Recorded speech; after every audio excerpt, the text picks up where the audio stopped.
Why are physical properties of regolith important for Mars exploration? On May 1st, 2009, Spirit became stuck in cohesionless soil. Despite attempts to free the rover, NASA announced 7 months later, in January of 2010, that it was effectively immobilized, but would continue to function as a stationary research platform. In order to prevent future mission failures, we must test the soil for properties such as cohesion and friction angle. One classic method of determining these properties is through the direct shear test. The direct shear test measures the maximum shear strength of a soil sample under a predetermined pressure. The sample is put under a vertical pressure, represented by the symbol sigma, and is sheared with the horizontal force, represented by the symbol tau.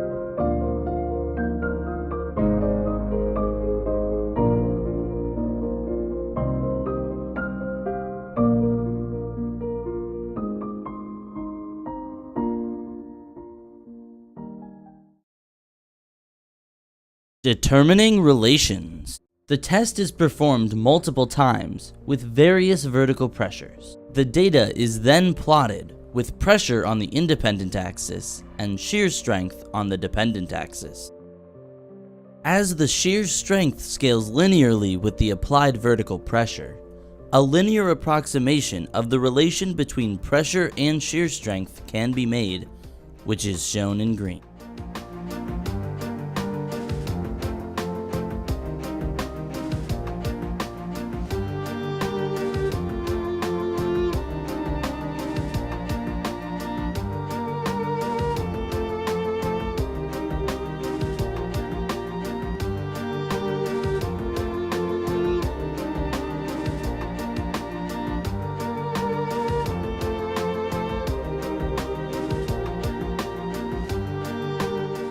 Inferring properties.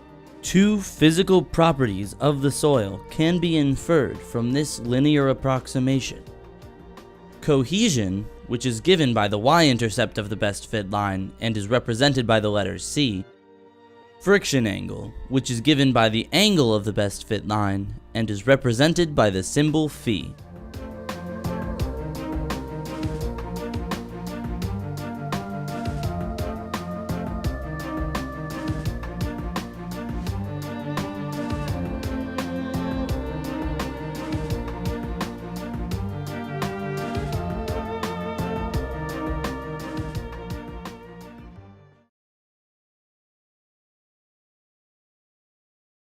Device to simulate the direct shear test.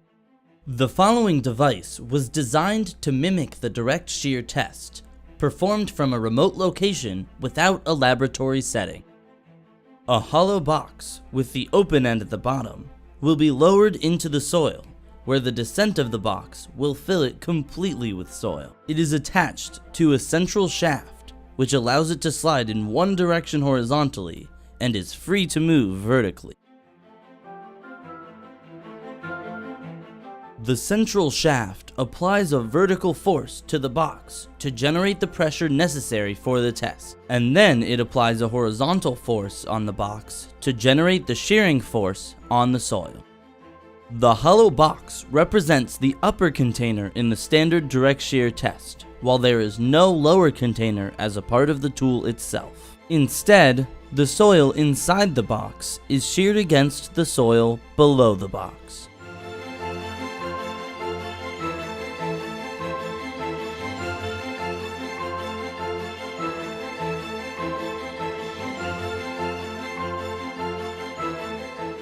Isolating data. As the box is entering the soil, the soil on either side of the box will be cleared. This lets the box move freely while it is shearing the soil sample, which allows us to accurately read the resistance of the soil.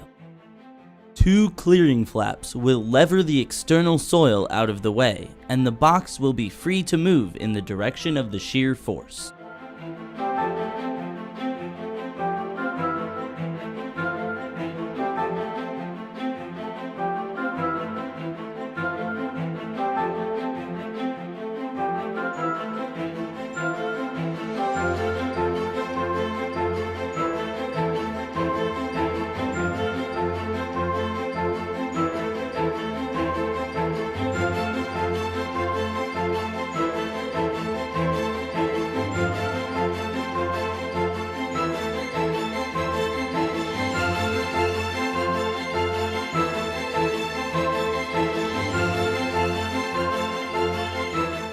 Levering the clearing flaps.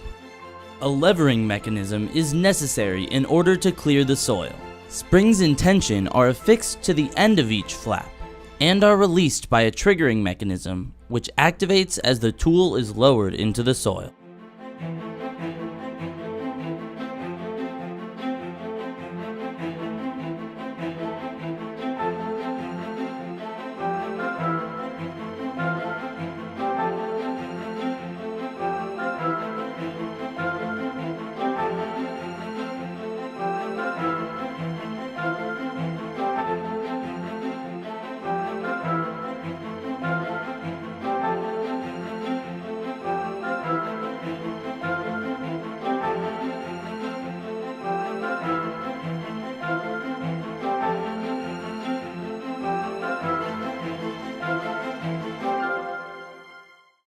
Providing and measuring shear force. By using a system of rails, an actuator is connected to the shaft that provides the shearing force. The force provided by the actuator is equal to the shearing force on the soil, which is measured by a load cell placed on the end of the actuator.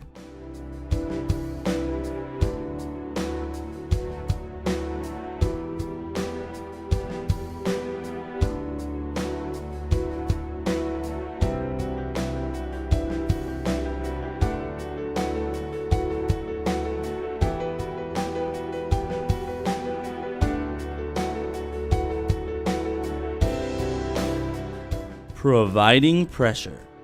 To apply pressure on the shaft, which in turn applies pressure to the soil, weights are placed on a large plate which is connected to the shaft through a load-bearing structure. The shearing tool hangs from the structure, which has a vertical degree of freedom. Weight is applied to the plate in order to lower the tool into the soil. The structure will not be present on the rover, but is necessary for laboratory use.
Size of entire structure. To provide a sense of scale, a 6-foot tall human is placed alongside the entire structure.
This project was funded by the Keck Institute for Space Studies.